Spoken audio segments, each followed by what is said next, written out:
ஆடும் வரிவேல் அணி சேவல் என பாடும் பணியே பணியாய் அருள்வாய். தேடும் கயமா முகனை செருவில் சாடும் தனி யானை சகோதரனே.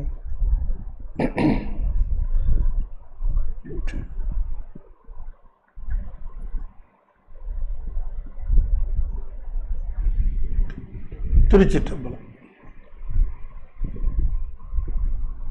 சக்கரவர்த்தி தவராச யோகி எனும் மிக்க திரு மூலன் அருள் மேவுநாள் என்னாலும். திருச்சிற்றம்பலம்.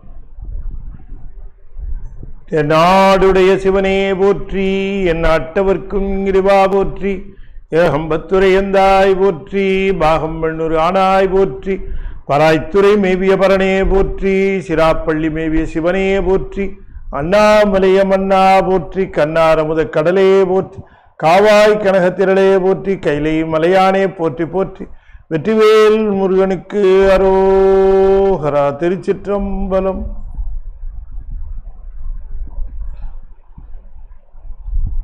திருச்சிற்றம். அண்ட சராசரங்களுக்கெல்லாம் அதிபதியாக வழங்கக்கூடிய முருகப்பெருமானுடைய ஒப்பற்ற பெருங்கருணையினாலே சென்னை ஐசிஎஃப் கமலவிநாயகர் சத்சங்கம் மிகச்சிறப்பாக நிகழ்த்தி கொண்டு வருகிற திருமந்திரத்தில் 9ஆம் தந்திரமாக விளங்கக்கூடிய பகுதியில் சர்வ வியாபகம் என்கிற பகுதியை சிந்திப்பதற்கு திருவருள் கூட்டியிருக்கிறது. சர்வ வியாபகம் என்று சொல்லுகிற பொழுது அவர் இல்லாமல் எதுவும் இல்லை, எல்லாவற்றிலும் கலந்து விளங்குகிறான் என்கிற அந்த செய்தியை பல்வேறு விதமாக சொல்லுகிறார். இந்த ஒரு செய்தி அவருடைய வியாபகத்தன்மை என்பதை நாம் புரிந்து கொள்ள வேண்டும். ஒரே கடவுள் எப்படி இங்கு இருக்கிறவரையும் காத்தல் செய்கிறார், வேறு இடங்களில் இருக்கிறவரையும் காத்தல் செய்கிறார், எப்படி பல இடங்களிலும் அவருடைய ஆட்சி தொடர்கிறது என்றெல்லாம் பல்வேறு விதமான கேள்விகள் கேட்பார்கள். கடவுளினுடைய வியாபகத்தன்மை தெரியாதவர்கள் தான் கடவுள் இங்கே இருக்கிறான் அங்கே இருக்கிறான் என்றெல்லாம் குறிப்பிட்டு பேசுவார்கள். கடவுளினுடைய வியாபகத்தன்மை என்பது எல்லா இடங்களிலுமே அவன் வியாபித்து விளங்குகிற அந்த அடிப்படை உண்மையை நாம் புரிந்து கொள்ள வேண்டும். வியாபகம் என்பது இறைவனுக்கு இயல்பான ஒன்று. அப்படி வியாபித்து விளங்குகிறவன் ஒவ்வொரு சித்துப்பொருளிலும் எவ்வாறு விளங்குகிறான், ஒவ்வொரு அசித்து பொருளிலும் எவ்வாறு விளங்குகிறான் என்பதை நாம் இந்த பகுதியிலே சிந்திக்கிறோம். இப்போ அவனுக்கு வியாபகம் சொல்லுகிற பொழுது வேறு யாருக்கும் வியாபகம் பொதுவாக சொல்ல முடியாது. உயிருக்கு அணுத்தன்மை இருக்கிறது, அது ஒரு பிறப்பை எடுத்த பொழுது அது அணுத்தன்மையோடு தான் இருக்கிறது. எப்பொழுது அணுத்தன்மை நீங்கி ஆணவமானது முழுவதுமாக நீங்குகிறதோ அப்பொழுதே அது அந்த வியாபகத்தன்மையை உடையதாக ஆகிறது. அதனாலே வியாபகத்தன்மை என்பது அதனுடைய சிறப்பே என்ன என்று கேட்டால் அந்த ஆணவ மலம் பற்றாத நிலையை காட்டுகிறது. உயிருக்கு ஆணவ மலம் பற்றிய காரணத்தினாலே அது அணுத்தன்மை அடைந்திருக்கிறது என்று தான் நாம் முன்ன கூட அதை சிந்தித்தோம். உயிர் இந்த உலகத்திலே இயங்குகின்ற அந்த தன்மையை பார்க்கிற பொழுது ஒரு அடிப்படை உண்மையை சொல்லுகிறார். இதை நாம் பெரும்பாலும் மக்கள் உணர்வதில்லை. என்ன அப்படின்னு கேட்டால், நம்முடைய இயக்கம் எவ்வாறு நிகழ்கிறது, உலக இயக்கம் எவ்வாறு நிகழ்கிறது, இந்த இரண்டு இயக்கங்களினுடைய தன்மை எவ்வாறு நிகழ்கிறது என்பதை இங்கே பேச வருகிறார். சர்வ வியாபகமாக இருக்கிற காரணத்தினாலே அவருடைய வியாபகத்தில் எதெல்லாம் இயங்க வேண்டுமோ, எது எப்படி இயங்க வேண்டுமோ அதெல்லாம் இயங்குகிறது, அது அப்படி இயங்குகிறது. இது அவருடைய வியாபகத்தன்மையினாலே விளைவது. வியாபகத்தன்மையினாலே விளைகின்ற அந்த தன்மை இவர் இந்த பொருள்களுக்கு அந்தந்த தன்மையிலே விலகுகின்றான் என்று நாம் பார்த்தோம். இன்னும் கொஞ்சம் விரிவாக பார்க்கிற பொழுது ஒரு பொருளினுடைய இயக்கம் எவ்வாறு தீர்மானிக்கப்படுகிறது? உதாரணமாக சொன்னால், இப்போ நிலவு பூமியை சுற்றுகிறது. ஒரு சிம்பிள் தியரி. நிலவு பூமியை சுற்றுகிறது, ஒரு குறிப்பிட்ட தூரத்திலே சுற்றுகிறது. சுற்றி வருகிற பொழுது அதனுடைய சுற்றுவட்ட பாதை கொஞ்சம் கூட மாறுறதில்லை. அப்படியே அதே பாதையில் அப்படியே போய் கொண்டிருக்கு. இதுல என்னன்னு கேட்டா, இது ஆச்சரியம், இங்கே நின்று போகலை. அதெல்லாம் சாதாரணமாக போயிடுச்சு. இப்போ நமக்கு எண்ணி பார்த்தால்தான் அது தெரியும். இதே சுற்றி வருகிற அந்த தருணத்திலேயே இந்த பூமி சூரியனை சுற்றி வருகிறது.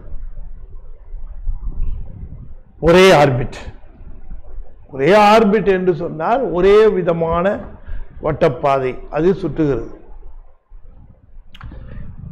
அந்த வட்டப்பாதையை சுற்றுகிற பொழுது அது எப்படி சுற்றுகிறது என்று ஒரே பாதையில் இப்படி இந்த கான்சென்ட்ரிக் சர்க்கிள்ஸா இப்படி இப்படி இப்படி இப்படி போய்கொண்டு திரும்பவும் அதே பாதையில், அதாவது இப்படி போயிட்டு இப்படி அந்த பாதையை பார்த்தோம்னா தெரியும். அதாவது சூரியனை சுற்றுகிற பொழுது இப்படி சுற்றி இப்படி சுற்றி இப்படி சுற்றி இப்படி சுற்றி திரும்ப இப்படி சுற்றினது, திரும்ப இப்படி சுற்றி இப்படி சுற்றி இப்படி சுற்றி இப்படி சுற்றி இப்படி சுற்றுகிறது. இது மாறுறதே இல்லை. இது அப்படியே. இது பூமி சூரியனை சுத்துகிற பொழுது தன்னை ஒரு ஆள் சுத்திட்டு இருக்கிறாங்கிறது தெரியாம தான் சூரியனை சுத்துது. தன்னை ஒருத்தர் சுத்திட்டு இருக்கிறான். அப்படி இல்லை. இது ஒரு அழகு என்னன்னு கேட்டீங்கன்னா, சூரியனை பூமியை சந்திரன் சுற்றுகிறது எல்லாம் நீ கொஞ்சம் யோசனை பண்ணி பார்க்கணும். கொஞ்சமா பூமியை சந்திரன் சுற்றுகிறது என்று சொல்லுகிற பொழுது நாம் அது ஒரே பாதையில் சுற்றுகிறது அப்படின்னு சொல்லுகிற பொழுது பூமியை பொறுத்து ஒரே பாதையில் சுற்றுகிறது. பூமி நவுந்தா என்ன ஆகும்? இது ஒரே பாதையில் தானே சுற்றிட்டு இருக்கணும். பூமி நவுந்துருச்சு, இப்போ அந்த பாதையில் தான் அது சுற்றிட்டு இருக்கணும். இல்லை, பூமி நகரும் போதே இதுவும் தன்னுடைய அந்த பாதையை தள்ளிக்குது. அப்ப பூமி நகர நகர பூமி எப்படி நகர்ந்தாலும் அதை சுத்தணும். புரியுதா உங்களுக்கு? நாம் எப்படி போனாலும் நம்ம சுற்றி சுற்றி வந்துக்கிட்டே இருக்கு. நம்ம கொஞ்சம் தள்ளி போனால் நம்மளை சுற்றி சுற்றி வரும். அப்போ அதனுடைய பாதை இப்படி எப்படி பூமியானது அந்த சூரியனை வட்டமிடுகிறதோ அதே போலவே இந்த சந்திரனும் பூமியை வட்டமிடுகிறது. இந்த வட்டங்களை யார் வகுத்தது? இதனுடைய தூரமோ இதனுடைய காலமோ இதனுடைய வேகமோ எப்படி வகுக்கப்பட்டிருக்கிறது? இதை யோசனை பண்ணி பார்க்கிற பொழுது அது ஒருவரால் வகுக்கப்பெற்றது.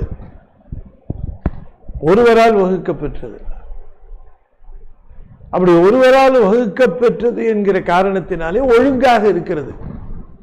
சரி, ஒருவரால் வகுக்கப்பெற்றது அது ஒழுங்காக இருக்கிறது என்று சொல்லுவதை காட்டிலும் இன்னும் தெளிவாக சொல்லணும், ஒழுங்கான ஒருவரால் வகுக்கப்பட்டதுனாலே அது ஒழுங்காக சுற்றி வருகிறது. அது இன்னும் சரியா சொல்லணும். ஒழுங்கு இருக்கிற ஒருவர் அதை சுற்றி வருவதற்கான ஏற்பாட்டை செய்வதனாலே ஒழுங்கு முறையை பின்பற்றுகிறது. இதை நீங்க சொல்லணும் அப்படின்னு சொன்னா ஒரே வார்த்தையில் டிசிப்ளின். இந்த டிசிப்ளின் என்று சொல்லக்கூடியது இந்த சூரியனுக்கோ பூமிக்கோ, இதை நான் உதாரணமா இந்த மூணையும் சொன்னேன். மூன், சன், எர்த், இந்த மூணையும் மட்டுமே எடுத்து சொன்னேன். You can extend it to other planets also.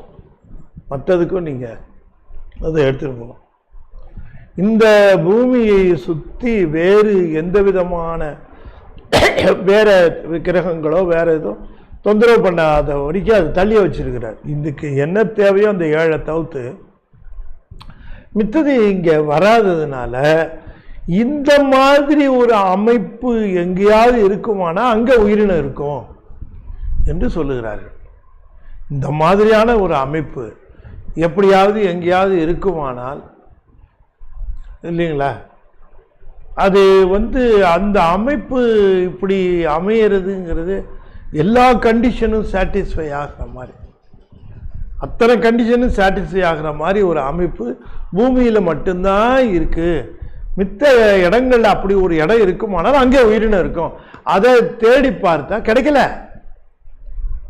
சும்மா ஒரு காசிப்பா உயிரினம் அங்கே இருக்கு இங்கே இருக்குன்னு சொல்லி கேளுக்கிறார்கள். நமக்கு சைவ சித்தாந்தத்தில்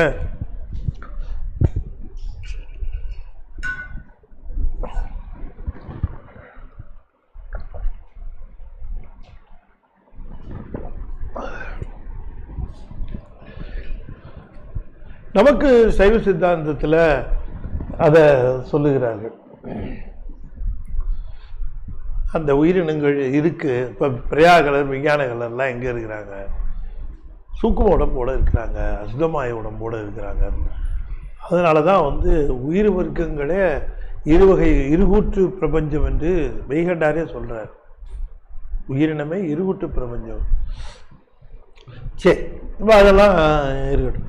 இந்த மாதிரியான இந்த டிசிப்ளின் என்று சொல்லக்கூடியதை இறைவன் ஒரு டிசிப்ளின்டு மேனர்ல இந்த உலகத்தை எல்லாத்தையும் டிசிப்ளின்டு மேனர். நம்ம இதுல இதை பயன்படுத்துகின்ற உயிரினங்கள் தான் இன்டிசிப்ளின்டு. இது இந்த உயிர் இதுக்கு ஆப்பர்ச்சுனிட்டி கொடுத்தா இது எப்படி பிஹேவ் பண்ணும் அப்படின்னு தெரியாது. இங்க வேணா பாருங்களேன், ஒண்ணு வேண்டாம், ஒருத்தருக்கு கூப்பிட்டு 1000 ரூபா, இன்னொருத்தருக்கு கூப்பிட்டு 1000 ரூபா, இன்னொருத்தருக்கு கூட 1000 ரூபா, எல்லாரும் ஒன்று போல இந்த 1000 ரூபாய் செலவு பண்ணுவாங்களா? நீ செலவு பண்ணு. ஸ்கூல் பசங்களையே கூப்பிடுவோம்.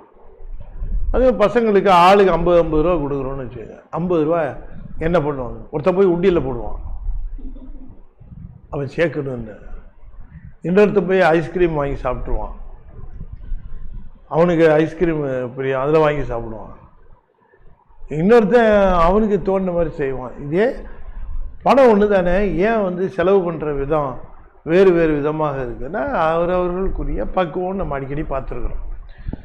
இந்த பக்குவத்தினுடைய வேறுபாடு உயிரினுடைய அறிவு வேறுபாட்டினாலே நிகழ்வு. அறிவற்ற பொருள்களை இயக்குவது சுலபம், அறிவுள்ள பொருள்களை இயக்குவது மிக மிக கடினம். அதைத்தான் சொல்றேன். அறிவற்ற பொருள்களை அது சொன்னா அங்க வச்சா எங்கேயே இருக்கும். நீங்க இருடான்னு சொல்லிட்டு போனா அங்க இருக்க மாட்டான். சொல்லி பாருங்க, செய்ய மாட்டான். இதை இப்படி நகர்த்தணும் இப்படி பண்ணணும்னு மிஷினை டிசைன் பண்ணி வச்சுங்கன்னா அது மாதிரியே டிசைன். ஆனா இவன்ட்டு சொல்லி பாருங்க, ஏதாவது ஒரு மிஸ்டேக் பண்ணுவான். அதுல இப்ப உயிரற்ற பொருள்களை அவர் அமைக்கிறது இந்த மாதிரி இயங்கணும் இந்த மாதிரி இயங்கணும்னு வைக்கிறார். ஆனா அந்த உயிருள் பொருள்களை அது எப்படி இயங்கும்னு தெரியாமல அதுக்கு ஒரு வாய்ப்பு கொடுத்தால் அது எவ்வாறு இயங்கும், அந்த இயக்கத்தை கட்டிலே வைத்திருக்கிறாரே தவிர அது எவ்வாறு இயங்கும் என்று அவர் அதனை தீர்மானிப்பதில்லை. அதுதான் உயிர்களினுடைய அறிவை இயக்குவது என்பது எவ்வளவு பெரிய விஷயம். நீங்க யோசனை பண்ணி பாருங்க. ஒருவரை பிசிக்கலா நீங்க கூட ஹேண்டில் பண்ணிடலாம். பிசிக்கலா ஹேண்டில் உட்காருங்க, ஏந்திரிங்க, எக்ஸசைஸ் பண்ணுங்க, நேரா நில்லுங்க, கையை இப்படி விரித்து கொள்ளுங்கள், இப்படி மேலே தூக்குங்க, இப்படி வைங்க, இதெல்லாம் நீங்க சொல்லலாம், செய்வாங்க. இப்போ உங்க மைண்டில் நீங்க இதை நினைங்க, இதை நினைக்காம இருங்க, இது இப்படி சொல்லி பாருங்க, கண்ட்ரோல் பண்ண முடியாது. சஜஸ்ட் பண்ணலாம், ஆனா அறிவை எப்படி கண்ட்ரோல் பண்றது? ஒருவரை நாம அதனாலதான் சொல்றது, இந்த தியானம் என்று சொல்லுவது கூட அறிவை கட்டுப்பாடு பண்றது, தேகத்தை கட்டுப்பாடு பண்ணலாம். உட்காந்துங்க ஆசனத்தை. அதனால தான் பாருங்க யோகத்தை சொல்ல வருகிற பொழுது அதில் முதல்ல அந்த அறிவு கட்டுப்பாடு வராது. ரெண்டாவது தான் சூட்சும யோகத்தில் தான் அறிவு கட்டுப்பாடு. முதல்ல இருக்கிற எல்லாமே பார்த்தீங்கன்னா ஃபிசிக்கல். என்ன இயமம் நியமம், கெட்டதெல்லாம் செய்யக்கூடாது, நல்லதெல்லாம் செய்யணும். அதுக்கப்புறம் ரெண்டும் முடிஞ்சதுக்கப்புறம் நல்லா உட்காரு, இப்படி உட்காரு, இந்த மாதிரி ஆசனத்தில் உட்காரு, இந்த மாதிரி. நாலாவது காற்றை எப்படி செலுத்து, ஃபிசிக்கலாகவே காற்றை எப்படி ஆங்கிலம் செலுத்து, இப்படி விடு, எல்லாம் ஃபிசிக்கல். அடுத்தது வருது பார்த்தீங்களா, அந்த பிராணாயாமம் என்று சொல்லக்கூடிய அடுத்தது வருகிற ஒரு செய்தி இருக்கிற பிரத்யாகாரம் தாரணை, இது ரெண்டும் தான் கண்ட்ரோல். Inside control. இந்த இன்சைடு கண்ட்ரோல் அப்படிங்கிறது ஒன்று, அது ஒரு பெரிய விஷயம். அதை பண்ணுற ஒரு ஈசன்னா அவருடைய வல்லமை என்ன சொல்கிறது, அந்த உயிர்களை அவ்வாறு கட்டுப்படுத்தி அதில் வச்சிருக்கிறார். உயிர் தன்னுடைய எல்லையை மீறி எங்கும் போக முடியாது. அது எவ்வளோ வேணால் அது செய்யுமே தவிர, ஆனால் அது எல்லையை மீறி அது எங்கும் போக முடியாது இறைவன். அதனால் இந்த ஒரு நுட்பத்தை பேசுகிறார். ஒரு 1-2 பாட்டில் இந்த நுட்பத்தை பேசுகிறார். புவனாபதி மிகு புண்ணியன் எந்தை, புவனாபதி மிகு புண்ணியன் எந்தை, அவனே உலகின் அடப்பெரும்பாகன், அவனே அரும்பல சீவனும் ஆகும், அவனே இறையனமாலுற்றவாறே. இந்த மாலுற்றவாறேங்கிறத முதல்ல எடுத்துக்கணும். மாலுற்றவாறே யாரு? பெரியவர்கள், அருளாளர்கள், அந்த இறை பேர் உண்மையை உணர்ந்தவர்கள் அப்படின்னு ஒரு எழுவாய வரவழைச்சுக்கணும். அதுல இல்ல பெரியவர்கள், அருளாளர்கள், மாலுற்றவாறேன்னாரு. ஏன் சிவபெருமான் மேல அப்படி ஒரு மயக்கம் அவங்களுக்கு அப்படின்னு கேட்கிறார். சிவபெருமான் மேல அப்படி ஒரு மயக்கம், அன்புன்னு சொல்லல, காதல்னு சொல்லல, ஒரு மயக்கம், ஒரு மயக்கம். அன்பு காதல் இருக்கிற பொழுது, இப்போ ஒருத்த அன்பு செலுத்துகிறான்னு வச்சு உதாரணத்துக்காக சொல்றேன். ஒருத்த அன்பு செலுத்துகிறான் தன் மனைவிட்ட. இப்போ மனைவி ஏதாவது மாறி செஞ்சா, அல்லது சரியில்லாத செஞ்சா, அல்லது இது சரியில்லை அப்படின்னு செஞ்சா உடனே ஏன் இதை அப்படி செய்கிற, அது செய்யக்கூடாது, இல்லை அதை செய்யாத, அது அந்த மாதிரி இல்லை. காதல் வச்சிருந்தா கூட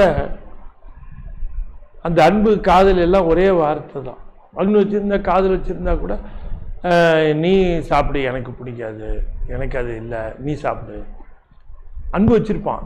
தப்பு செஞ்சு, இந்த தப்பு இதை செய்யாத, இந்த மாதிரி போகாது, இதை செய்யாத அப்படின்னு மனைவி மேலே அன்பு வச்சிருக்கிறவர்கள் மனைவியை கண்டிக்க வேண்டிய தருணத்திலே கண்டிப்பார்கள், மாற்ற வேண்டிய தருணத்திலே மாற்றுவது தன்னுடைய கடமை என்று உணர்வார்கள். உதாரணத்துக்காக சொல்றேன், நல்லா ஞாபகம் வச்சுக்கோங்க. ஆனால் மனைவியின் மேல மோகம் வைத்திருக்கிறவர்கள், ஒரு மயக்கம் வைத்திருக்கிறவர்கள், அவன் எது செஞ்சாலும் அது ரைட்டுன்னு நினைப்பான். அவன் உங்க அம்மா இப்படி பண்றாங்கன்னு சொன்னா, அம்மா வயசானவங்க அப்படிதான் இருப்பாங்க, நீ அட்ஜஸ்ட் பண்ணி போன்னு சொல்றதுக்கு உரிய நிலை அன்பு நிலையாக இருந்தால், இதில் போயிட்டு மத்தியானம் சாயந்தரம் வருது,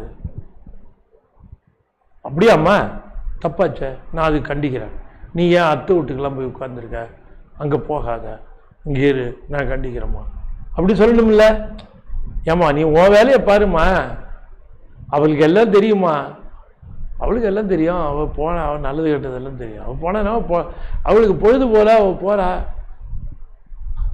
இந்த தாய் என்ன சொல்லுவார், என்ன மந்திரம் போட்டாலோ என்ன இப்படி மோகமாக கிடக்கிறான் உண்மையை தெரிஞ்சு. இப்போ இப்போ மனைவி நல்லது செஞ்சாலும் சரி கெட்டது செஞ்சாலும் சரி, உயர்வாக இருந்தாலும் சரி தாழ்வாக இருந்தாலும் சரி, அன்பு காதலில் வேறுபாடு விளங்கும், ஆனால் மயக்கத்தில் வேறுபாடு விளங்காது. இந்த பெரியவர்கள் அருளாளர்களுக்கெல்லாம் சிவபெருமான் மேலே மயக்கமா, அதனால் அவர் எது செஞ்சாலும் சரிம்மாங்க. இப்போ இந்த பக்கம் அவர் இப்படி செய்கிறாரு, இந்த மாதிரி பண்ணுறாரு, இந்த மாதிரி ஒரே நேரத்தில் இத்தனை பேர் இறந்து போகிறாங்களே, இதெல்லாம் சாமி ஏன் பார்த்துக்கிட்டு சும்மா இருக்கிறாரு, அவர் காப்பாற்றிருக்கலாமே, இத்தனை பேரையும் காப்பாற்றிருக்கலாமே, அத்தனை பேர் இறந்தாங்களே அப்படின்னா அதுதான் அவர் வேலை, அவர் அதை செய்கிறாரு. நீங்கள் அதுக்கு போய் அவரை குறை சொல்லிட்டு இருந்தீங்கன்னா அது என்ன காரணத்துக்காக செஞ்சாரோ, சாமி மேலே குத்தம் இல்லை. இப்போ சாமி செஞ்சதை தவறா சரியா இல்லையாங்கிறத உத்தேசிக்கிறதோ டிஸ்கஸ் பண்ணுற அளவில் இருக்கவே மாட்டாங்க. எதை செஞ்சாலும் சரி அது சரியாக தான் இருக்கும். சாமி செஞ்சிருக்காரு சரியாக இருக்கும், எப்படி மாறுதல் இருக்கும்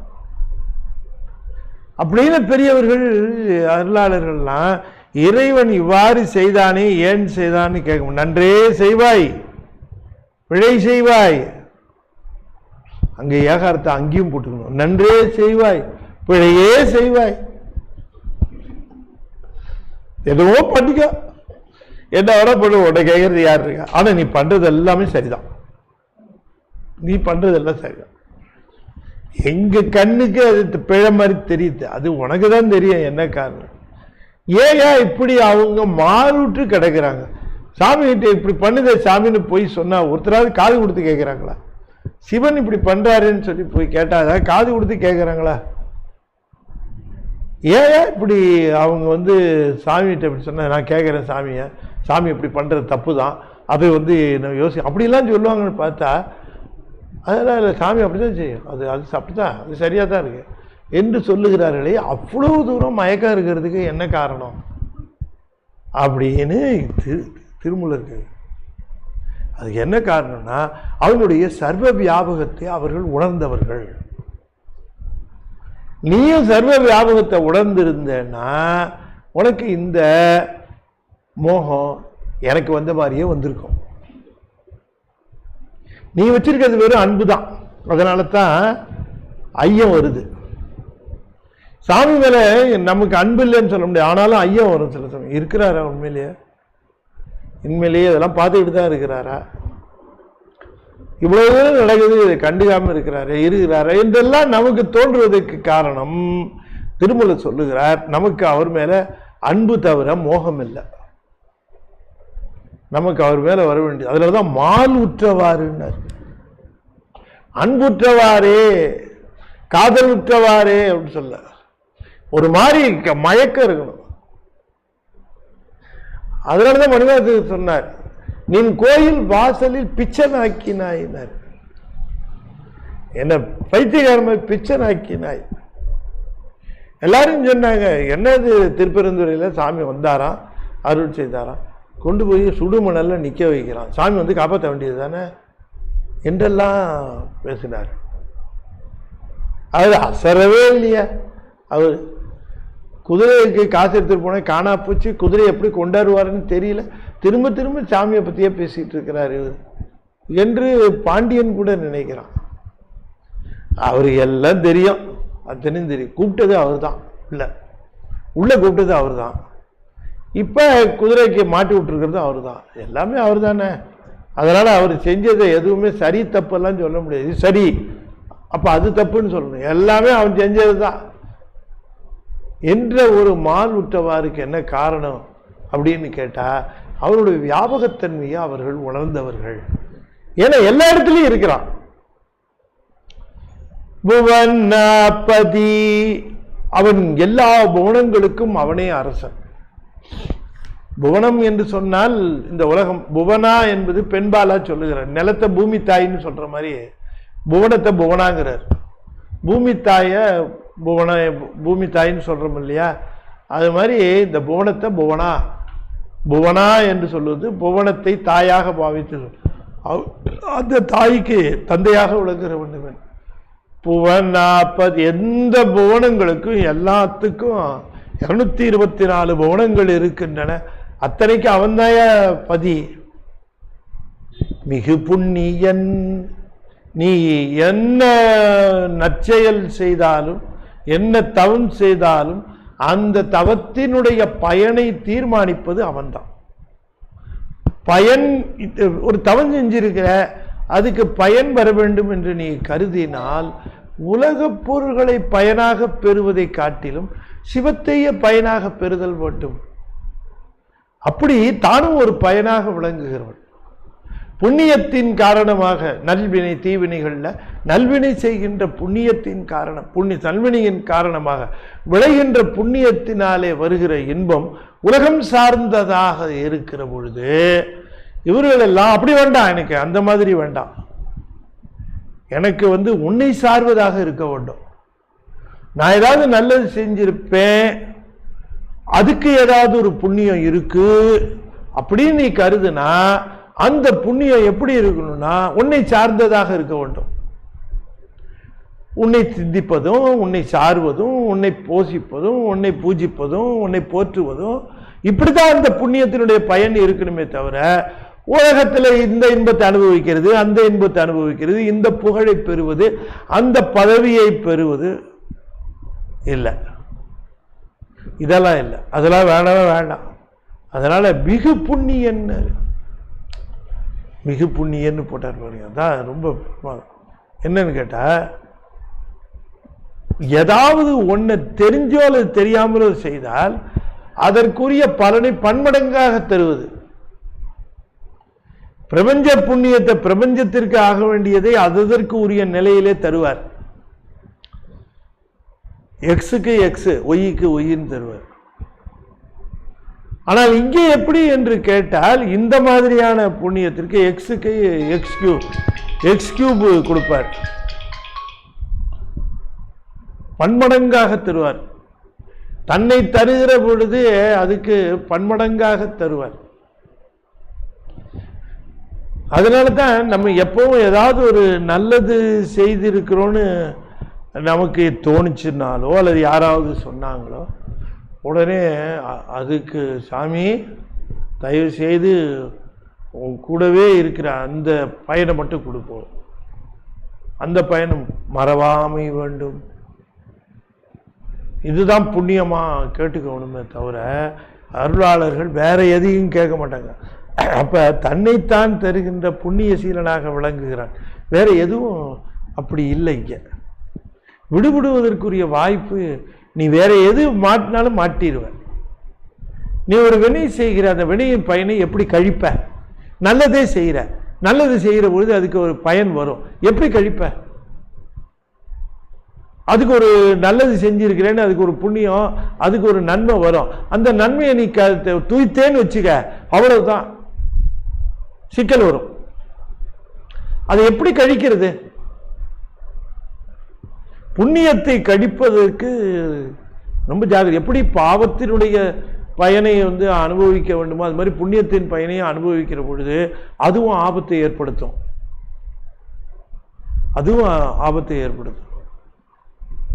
அதனாலதான் சொன்னார் இருள் சேர் இருவினையும் சேரா அப்படின்னார். இருள் சேர் இருவினைனார்.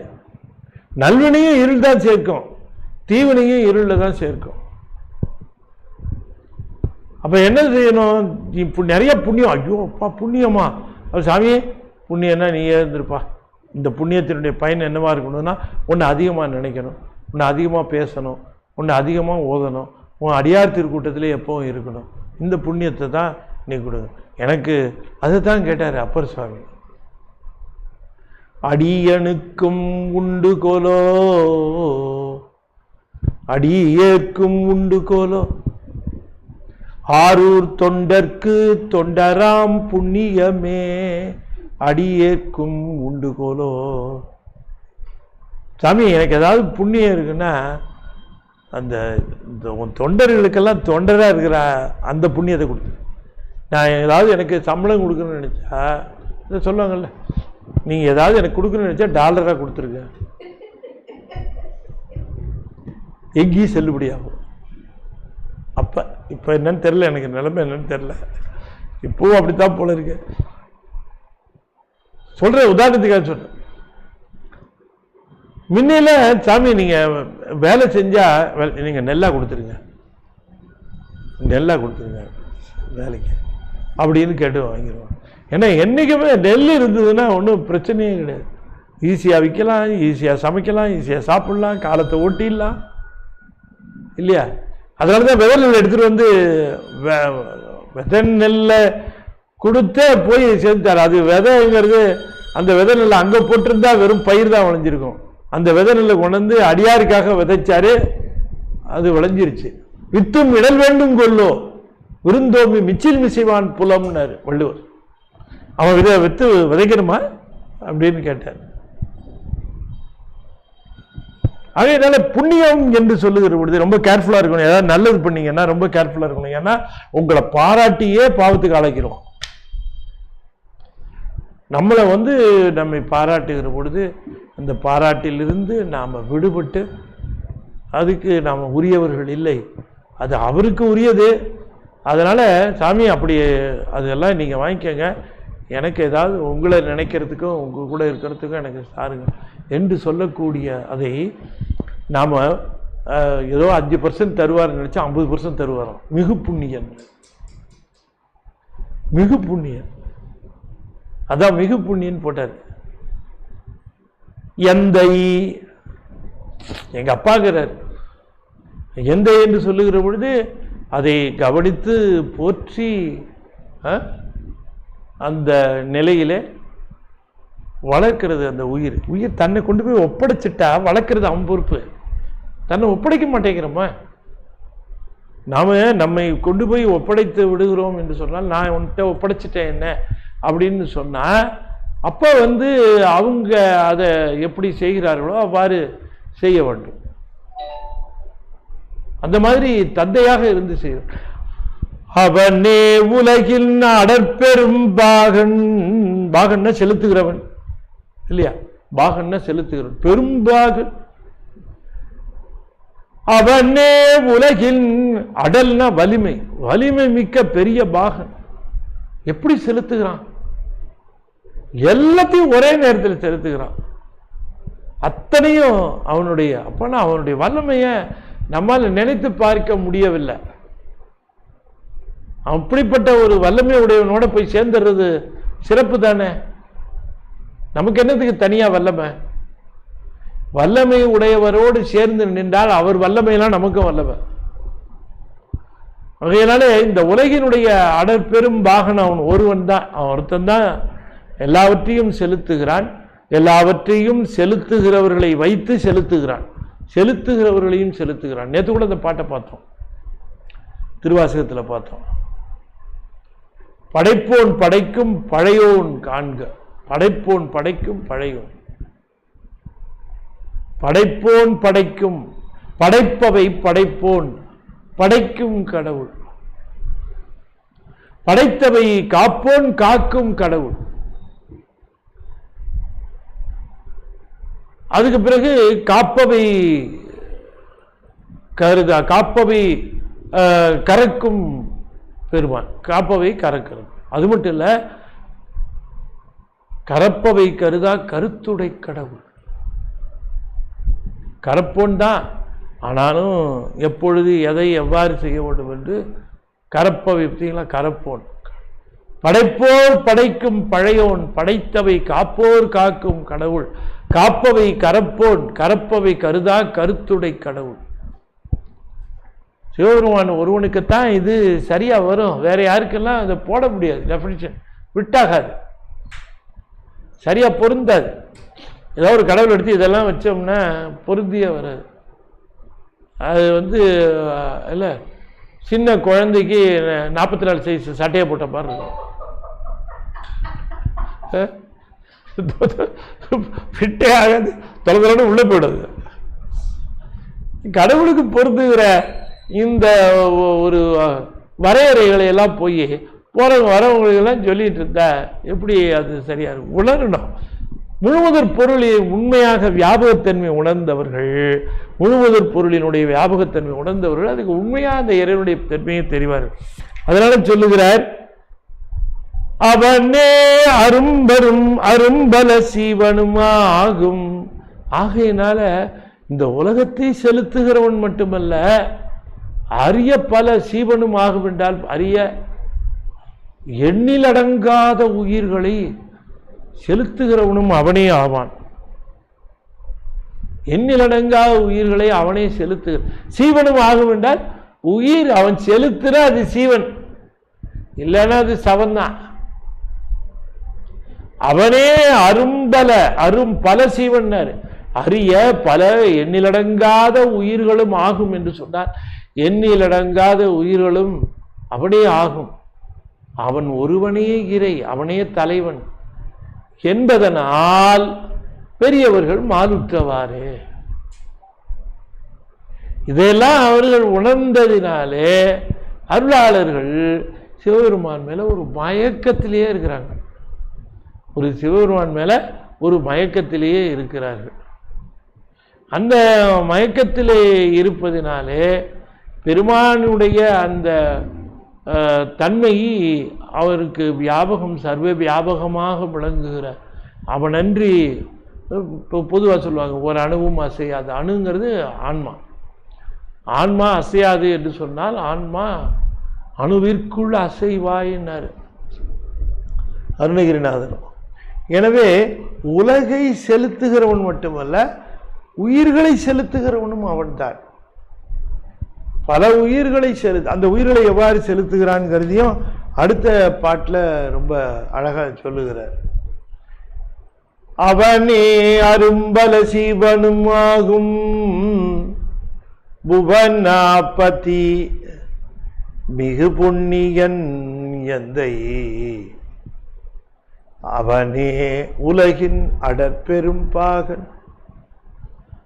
அவனே அரும்பல சீவனும் ஆகும். அவனே இறை என்பதனால் அருளாளர்கள் மால் உற்றவாறே. அருளாளர்கள் எல்லாம் சிவபெருமான் மேல அந்த மயக்கத்தோடு இருக்கிற காரணத்தினாலே பெருமான் செய்வது இது சரி இது தவறு என்று சொல்லுவதற்கான தகுதி உயிர் இழந்து விடுது. உயிருக்கு அந்த தகுதி கிடையாது. ஏனென்றால் ஏதாவது இப்ப சில சமயம் அப்பா செய்யறத குழந்தைங்க நீ ஏன் இப்படி செய்யற, நீ அந்த மாதிரி செஞ்சிருக்க கூடாது என்றெல்லாம் சொல்றார்.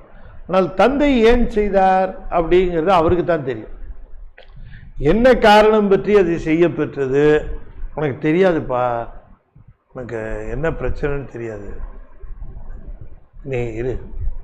நீ ஏப்பா நீ போய் 10 ரூபா கடனில் கட்டி வட்டியில் கடன் வாங்கின, அதையே நீ செஞ்ச, அந்த தப்பை ஏன் பண்ண, நீ அது செய்திருக்க கூடாது அல்லவா?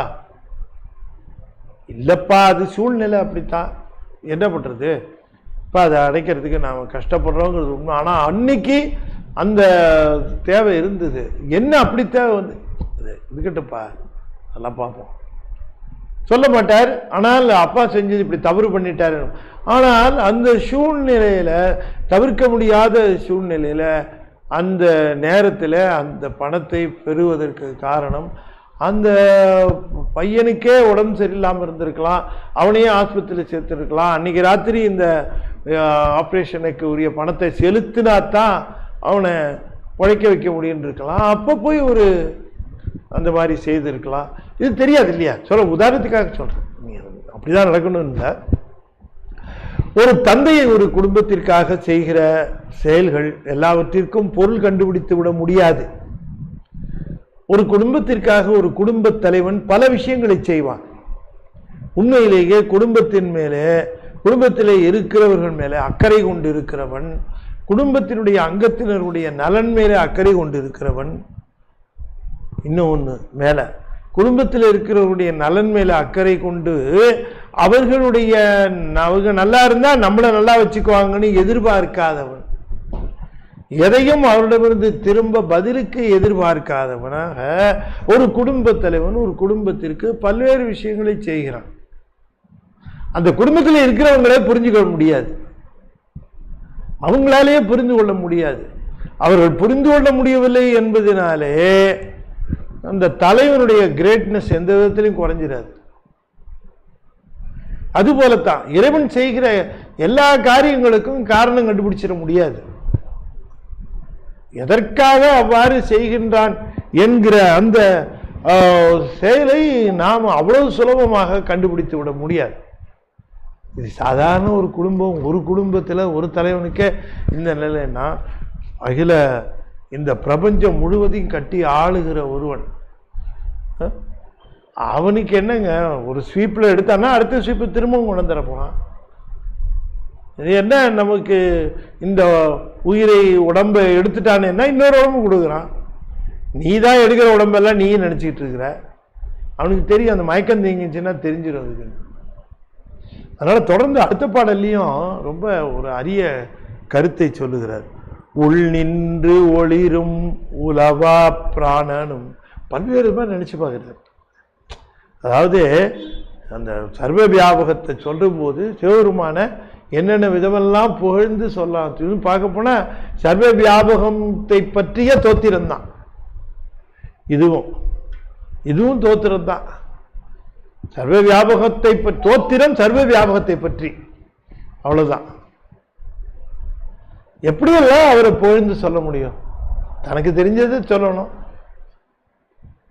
உள் நின்று ஒளிரும் உலவா பிராணனும் விண்ணின்று இயங்கும் விரிகதிர் செல்வனும் மண் நின்று இயங்கிடும் வாயுவுமாய் நிற்கும் கண்ணின்று இலங்கும் கருத்தன் தானே. உள் நின்று ஒளிரும் உலவா பிராணனும் விண்ணின்று இயங்கும் விரிகதிர் செல்வனும் மண் நின்று இயங்கிடும் வாயுவுமாய் நிற்கும் கண் நின்று இலங்கும் கருத்தன் தானே. விண் இன்றின்னு பிரிக்க கூடாது, விண் நின்றுன்னு பிரிக்கணும். நின்று உள் நின்று ஒளிர். இந்த உடம்பு நிலை பற்றி இருக்கிறது, உடம்பு நிலையாக இருக்கிறது, போகுது வருது படுக்குது சாப்பிடுது பேசுது கத்துது எல்லாம் பண்ணுது. அதுக்கு உடல் நிலைக்கணும் இல்லை, நிலையா இருந்தால் தானே பண்ண முடியும். இவ்வளவு அதை நிலைக்க வைக்கிறது எதுன்னு கேட்டா நம்ம எதோ காரணம் சொல்லுகிறோம். உள்ள போய் ஓடி கொண்டிருக்கக்கூடிய பிராணன், உள்ளுக்குள்ள ஒரு பிராணன் ஒரு சக்தி கடைசி வரைக்கும் துரிய வரைக்கும் வரும். நனவுல இருக்கும், கனவுல இருக்கும், அப்புறம் சுழுத்தியில உறக்கத்திலையும் இருக்கும். பிராணன் சித்தம் புருட துரிய வந்தோட சித்தம் கூட கலந்துடும், பிராணன் இருக்கும். பிராணன் கலண்டா காலி, உயிர் படங்கள். அப்ப இந்த மொத்த பாடியையும் பிராணனை கொண்டுதான் நிலைப்பிக்க பெறுகிறது. பிராணனை தூய்மை செய்தல் என்பது மிக முக்கியமான ஒன்று. இந்த பிராணன் என்று சொல்லுவதுதான் சஞ்சரிக்கிற பிராணன். சஞ்சரிக்கிற பிராணன் என்று சொல்லுகிற பொழுது இது உள்ளுக்குள்ள உடம்பு முழுவதும் சஞ்சரித்து வெளியிலிருந்தும் உள்ளே இருந்துமாக இருக்கக்கூடிய அந்த நிலையில நிரந்தரமாக உள்ளுக்குள்ளே அந்த பிராணனானது அதனை நிலைப்பிக்க வைக்கிறது. இந்த பிராணன் உள்ளே நினைப்பிக்கிறது ஆக்சிஜன். இப்ப கூட பாருங்க ஆக்சிஜன் லெவல் தான் செக் பண்றாங்க. ஆக்சிஜன் லெவல் செக் பண்ணும் பொழுது ஆக்சிஜன் லெவல்ங்கிறது ஆவரேஜா அது மெயின்டைன் ஆகணும். அதை சொல்லுகிறார் உலவா என்று சொன்னால் சஞ்சரிக்கின்ற. உள் நின்று ஒளிரும் ஒளிர்தல் என்றால் நிலைப்பித்தல், ஒளிர்ப்பித்தல், நிலைப்பித்தல், நிக்க வைக்குது.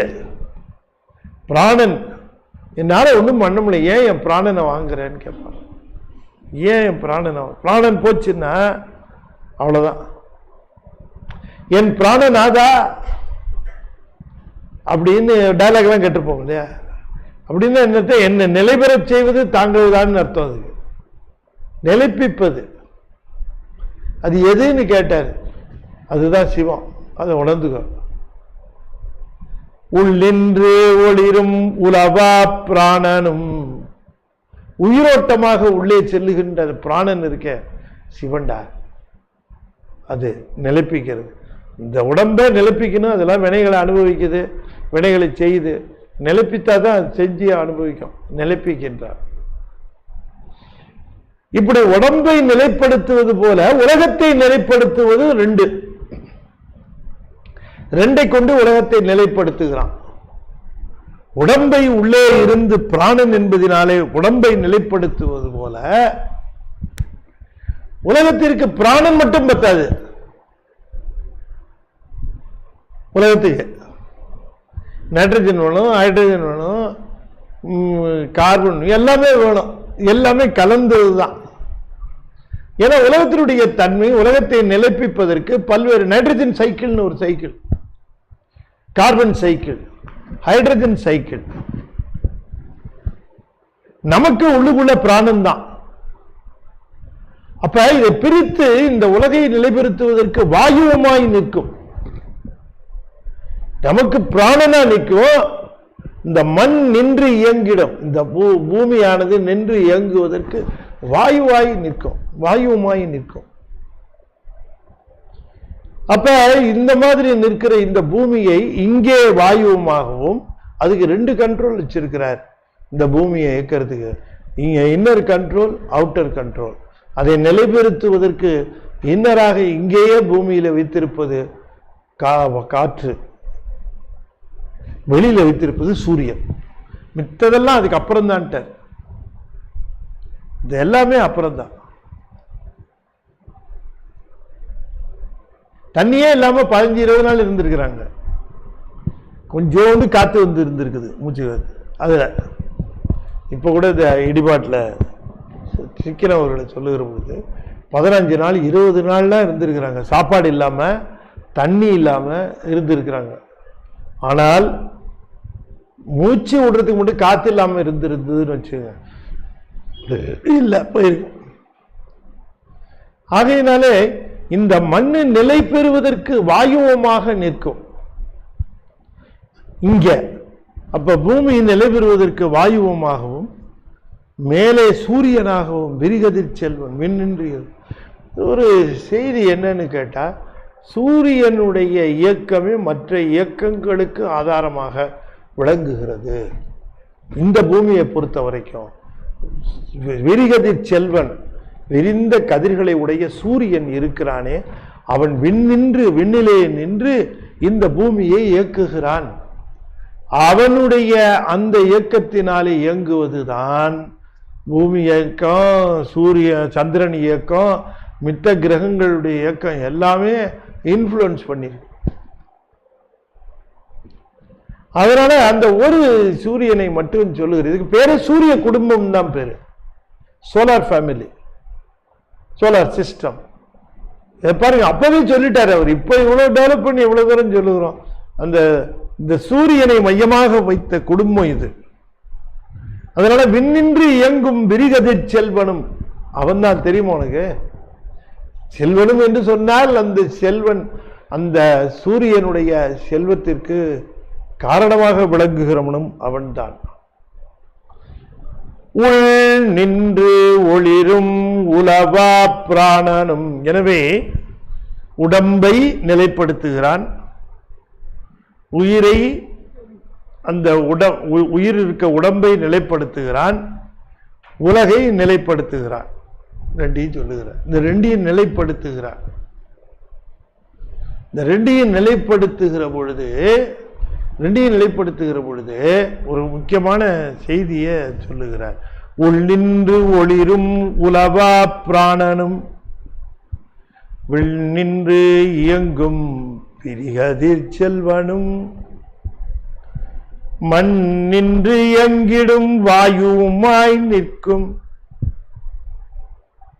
உள் நின்று ஒளிரும் உலவா பிராணனும். நீங்க தூங்கினாலும் சஞ்சரிச்சுக்கிட்டே இருக்கும் பிராணனு. தூங்கினாலும் பேசினாலும் சாப்பிட்டாலும் தூங்கினாலும் சாப்பிட்டாலும் பேசினாலும் ஓடுனாலும் உட்கார்ந்தாலும் எழுந்திரிச்சாலும் நடந்தாலும் பிராணன் இயங்கும். சாப்பிடலன்னா வேற சிஸ்டம்னா இயங்காது, அப்படியே இருக்கும்.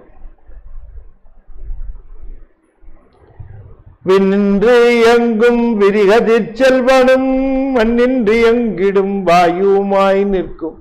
உடம்பை நிலைப்படுத்துவதற்கு பிராணனும் உலகத்தை நிலைப்படுத்துவதற்கு காற்றும் சூரியனுமாக இருப்பதை அவன் வைத்திருக்கிறான். இப்படி எல்லாவற்றையும் இரண்டையும் நிலைப்படுத்தி வைத்திருக்கிறான். நிற்கும் என்றால் என்றால் போட்டுக்கணும். என்றால் இந்த உயிரினுடைய அறிவை இயக்குவது மட்டும் வேற யாரு பண்ணிட முடியும்? அவன் தானே பண்ண முடியும். உடம்பை நிலைப்படுத்திய பிறகு உடம்பிற்குள்ளே இருக்கக்கூடிய உயிரினுடைய அறிவையும் கண் நின்று இலங்கும் கருத்தன் தானே. எதை எவ்வாறு காட்டுகிறானோ அவ்வாறு தானே அந்த உயிரானது அறிகிறது. எதை எவ்வாறு அறிவிக்கின்றானோ அவ்வாறு தானே. எனவே அறிவிக்கின்றவனும் உடன் அறிகின்றவனும் அவன்தானே என்று கேட்கிறார். எனவே இத்தனையுமாக இருந்து உடலை நிலைப்பித்து இந்த உலகத்தை நிலைப்பித்து இத்தனையும் செய்த காரணம் உயிரினுடைய அறிவை அவன் இயக்குகிறான். உடனிருந்து இயக்கி அறிந்தும் அறிவித்தும் வருகிறான்.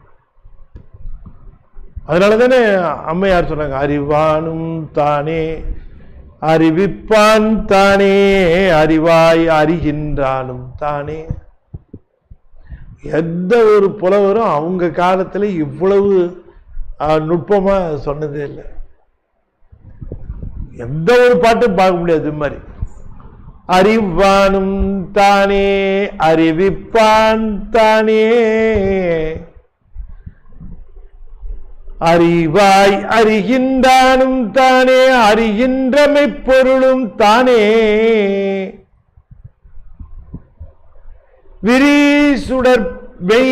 விரிசுடர் ஆகாயம் எப்பொருளும் தானே அறிகின்ற மெய்ப்பொருளும் தானே விரிசுடர் பார் ஆகாயம் அப்பொருளும் தானே அவன். இந்த பாட்டோட கம்பேர் பண்ணி விரிசுடர் பார் ஆகாயம், சுடர் பார் விரிசுடர் பார் ஆகாயம், பாரு மண்ணு, விரிசுடர் சூரியன், எல்லாத்தையும் சொல்லுகிறாங்க அம்மா. இவ்வளவும் சொன்னது இல்ல, அவ யாருன்னு கேட்டார். அறிவானும் தானே அறிவிப்பான் தானே அறிவாய் அறிகின்றான் தானே அறிகின்றமை பொருளும் தானே அறிவானும் தானே அறிவிப்பான் தானே அறிவாய் அறிகின்றான். அறிவானும் தானே என்ன, இந்த உயிருக்கு என்னத்தை அறிவிக்கணும்னு அறிகின்றவன் அவன் தான்.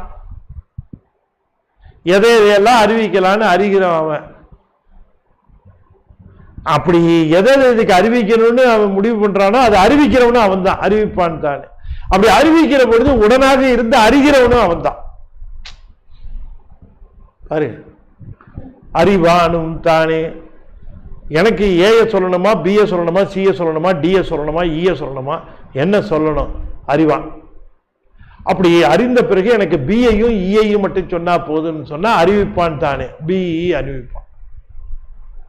பிஇ அறிகிற பொழுது உடனே உயிர் அந்த பிஇ அறிஞ்சிருதான்னா உடன் இவனும் அறிகிறான்.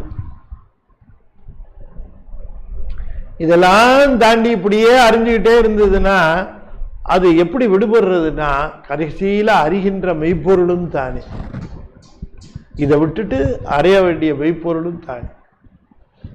எவ்வளவு அருமையா சொல்லியிருக்காங்க. அதைத்தான் சொல்லுகிறார். விண் நின்று உள் நின்று ஒளிரும் உலவா இல்ல அதுல பார்த்தோம், அதான் பார்த்தோம். உலவா பிராணனும் விண் நின்று இயங்கும் விரிகதிர் செல்வனும் மண் நின்று இயங்கிடும் வாயுவும் ஆய் நிற்கும் என்றால் ஒரு போட்டு என்றால் கண்ணின்று இலங்கும் கருத்தனும் தானே. கண்ணின்று இலங்கும், கண்ணுன்னா அறிவுங்க. அறிவிலே நின்று அறிவை அறிவித்தும் உடறறிந்தும் வருகின்ற உணர்வாக இருக்கிறவன் அவன் தானே. கருத்தன உணர்வாக இருக்கிறவன் தானே. அப்ப அறிவில இருந்து உணர்வாக இருந்து அறிவித்தால் தான் அறிய முடிகிறது. அப்ப அப்பர் சாமி அதைத்தான் சொன்னாரு. உனக்கு சிவபெருமான தெரியுது, அவரை வணங்குற அப்படி தெரியுதுன்னு சொன்னா அது அவர் அப்படி சொல்லி கொடுத்துருக்காரு உனக்கு, இல்லைன்னா உனக்கு தெரியாதுன்ற. எனக்கு கூட பாரு, எங்க வீட்டில் அப்பா அம்மா அக்கா எல்லாருமே வழிபட்டாங்க. ஆனா எனக்கு காட்டவே இல்லை அவரு. அதனால நான் என்ன பண்ண, அவர் இல்லைன்னு சொல்லிட்டு எங்கேயோ போயிட்டேன். அதுக்கப்புறம் சரி சொல்லி வைப்போம் அவனுக்கு அப்படின்னுட்டு அவர் தன்னை சொன்னாரு, வந்து சேர்ந்துட்டேன். ஒரு அருமையான பாட்டு. என்னை ஏதும் அறிந்திலன் எம்பெருமான் தன்னை நானும் முன்னேதும் அறிந்திலன்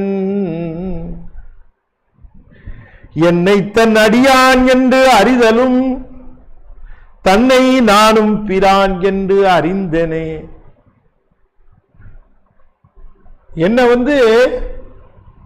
அவரு பிரபஞ்சத்தை அறியட்டும்னு நினைச்சார், நான் பிரபஞ்சத்தை அறிஞ்சேன். சமணத்தை அறியட்டும்னு நினைச்சாரு, சமணத்தை அறிஞ்சேன். தன்னை நினைக்கட்டு அறியட்டும்னு நினைக்கல. அவரு தன்னை அறியட்டும்னு அவர் எப்போ உயிரை நினைக்கிறாரோ அப்பதான் அதை அறிய முடியும். சிவத்தை நாம் எண்ணுகிறோம் என்று சொன்னால் எண்ணுவதற்கு அவன் வாய்ப்பு தருகிறான். இல்லாட்டி எப்படி என்றது? இது ஊர்ல இருக்கிறத தான் நினைச்சிட்டு இருக்கோம். தன்னை நினைப்பது, ஊர்ல இருக்கிறத நினைப்பு, அதுக்கு விருப்பம் அப்படி. இது என்னைக்காவது இது தன்னை நினைக்க வேண்டும் என்று பக்குவம் வந்துருச்சு, இதுக்கு நினைக்க வைக்கலாம் அப்படின்னு சொன்னுச்சுன்னா, அதனால தான் அவன் முன்னரே என்னை அடைவதற்குரியவன் என்று, என் அடியானாக அடைவதற்குரியவன் சொன்னார். சொன்னவனே அவருக்கு தெரிஞ்சிருச்சு. என்னை ஏதும் அறிந்திலன் எம்பிரான் தன்னை நானும், எம்பிரான் என்னை ஏதும் அறிந்திலன், அதனால் எம்பிரான் தன்னை நானும் முன் ஏதும் அறிந்திலன். எம்பிரான் என்னை அறியல, அது எதை பார்த்துட்டு இருக்கட்டும் உடுப்பாத அப்படின்னு நினைக்கல. என்னை மட்டும் அவன் நினைச்சிருந்தான்னா நான் ஏன் அங்க போய் சுத்தி இருக்க போறேன்? என்ன நினைக்கவே இல்லை. அதுக்கப்புறம் என்ன தன் அடியான் என்று அறிந்தான். இவன் எனக்கு அடியானா இருக்கலாமே அப்படின்னா உடனே பாருங்க, அங்கிருந்து கிளம்பி உடனே வந்துட்டேன். தன்னை நானும் பிரான் என்று அறிந்தேனே. ரொம்ப முக்கியமான இடம். நாம என்னைக்குமே சிவபெருமானை நம்முடைய தகுதியினாலேயோ நம்முடைய எண்ணத்தினாலேயோ அறிந்தோம், நம்முடைய பக்தியினாலே அறிந்தோன்னு நினைக்கவே கூடாது. பக்தியினாலே அல்லது நம்முடைய எண்ணத்தினாலே அவரை அறிந்தோம் இல்ல. அவர் தன்னை அத ரொம்ப அருமையா நம்பியாண்டார் நம்பி கூட சொல்லுவார். என்னை நினைத்து அடிமை கொண்டு என்னிடற்கெடுத்து தன்னை நினைய தருகின்றான். நம்பியாண்டார் நம்பி ஒரு பாட்டுனாலும் ஒரு பாட்டு அற்புதமா பாடியிருக்கார். 11ஆம் திருமுறை. என்னை நினைத்து நினைத்தார், சரி தொலைறான் அப்படின்னு என்னை நினைத்து அடிமை கொண்டு, அடிமையாக ஏற்றுக்கொண்டு, என்ன சொல்றதெல்லாம் கேட்கணும். என்ன தெரியா? சரி சாமி. நடுவில் பிச்சுட்டு போக மாட்டியா? இல்லை சாமி, நீங்க என்ன சொல்றீங்களோ அதை கேட்கறேன். ஆமா, அது ஒன்று இது ஒன்று கேட்பியா? சாமி நான் ஏன் சாமி கேட்க போறேன்? நான் எது கேட்குறேன்னா அதனாலேயே தான் எனக்கு வம்பு வருதுன்னு தெரிஞ்சுக்கிட்டேன் சாமி. இவன் எதுவும் கேட்க மாட்டேன் சாமி.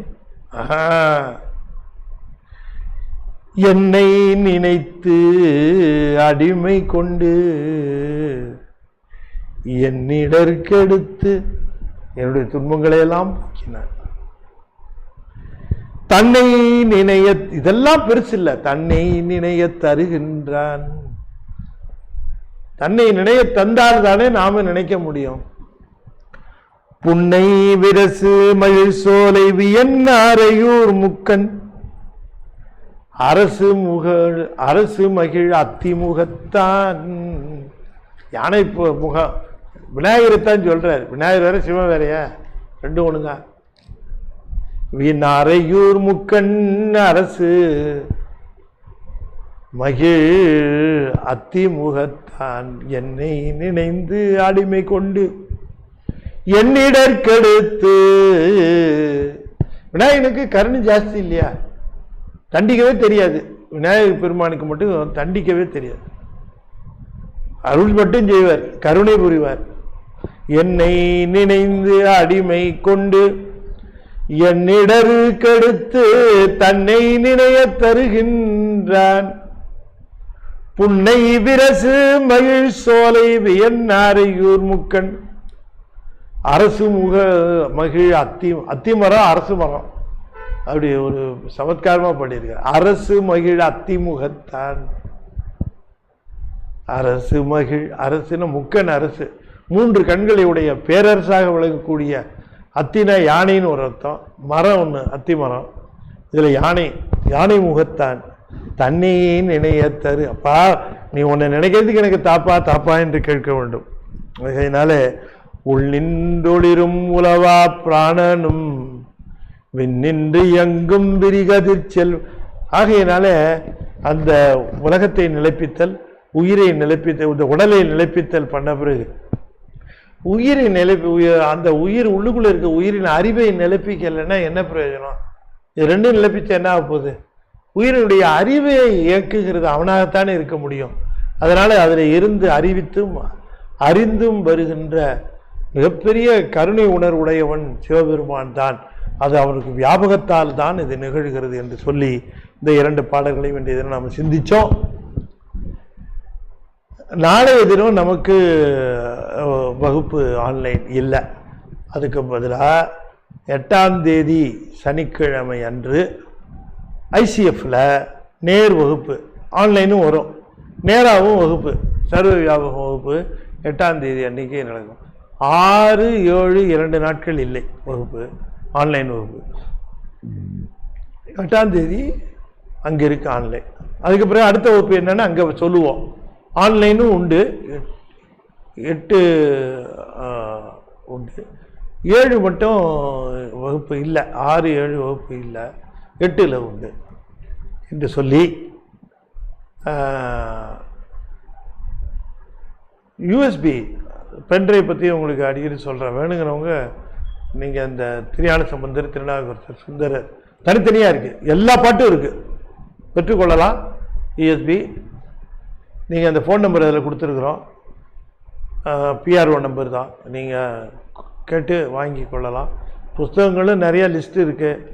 எங்கள் வெப்சைட் போங்க, நீங்கள் அதில் எல்லா புத்தகங்களை பற்றிய விவரம்லாம் இருக்குது. ஃபேஸ்புக் அட்ரஸு, வெப்சைட் அட்ரஸ் எல்லாம் இப்போ கொடுத்துருக்கோம். வெப்சைட்டை நம்ம சரவணன் கத்தார் அவங்க அப்டேட் பண்ணிகிட்ருக்குறாங்க. எல்லா விவரமும் அதில் இருக்குது. ப்ளீஸ் விசிட், அது பாருங்கள். ஞானத்திரள் பத்திரிகைக்கு நீங்கள் சந்தாதாரராக சேரணும். நிறைய சேர்த்து விடுங்க. எல்லாரையும் பார்க்குறவங்களெல்லாம் ஞானத்திரள்னு சொல்லி சேர்த்து விட்டீங்கன்னு சந்தாதாரர் சேர்ந்தால் தான் பத்திரிகை ஸ்டெபிளைஸ் ஆகும். நீ போயிட்டு பத்திரிகை ஆசிரியர் தான் பதிப்பாசிரியர் எங்கள் அருணாச்சல ஐயா. அது அப்படியே முதுகில் சுமந்துக்கிட்டே இருக்குது. நீங்கள் அந்த பத்திரிகையினுடைய ஒரு நல்லாதரவு தரணுன்னா எத்தனை பேரை உங்களால் சேர்க்க முடியுமோ அத்தனை பேரை சேர்த்து விடுங்க. அதில் வர கட்டுரைகளுக்கு உங்களால் முடியும்னாலும் ஸ்பான்சர் பண்ணலாம். அதனால் இந்த உபகாரங்களை செய்ய வேண்டும் என்று கேட்டு இந்த அளவில் இதனை நிறைவு செய்யும் முகமாக 5 எழுத்து 5 முறை ஓதுவிய நண்பர்கள் தொடர்ந்து ஓத வேண்டும் என்று திருவடி பணிந்து வேண்டிக் கொள்கின்றேன். ஓம் நமச்சிவாய, ஓம் நமச்சிவாய, ஓம் நமச்சிவாய, ஓம் நமச்சிவாய, ஓம் நம சிவாய. திருச்சிற்றம்பலம். தென்னாடுடைய சிவனே போற்றி, எந்நாட்டவர்க்கும் இறைவா போற்றி. வெற்றிவேல் முருகனுக்கு அரோகரா. திருச்சிற்றம்பலம்.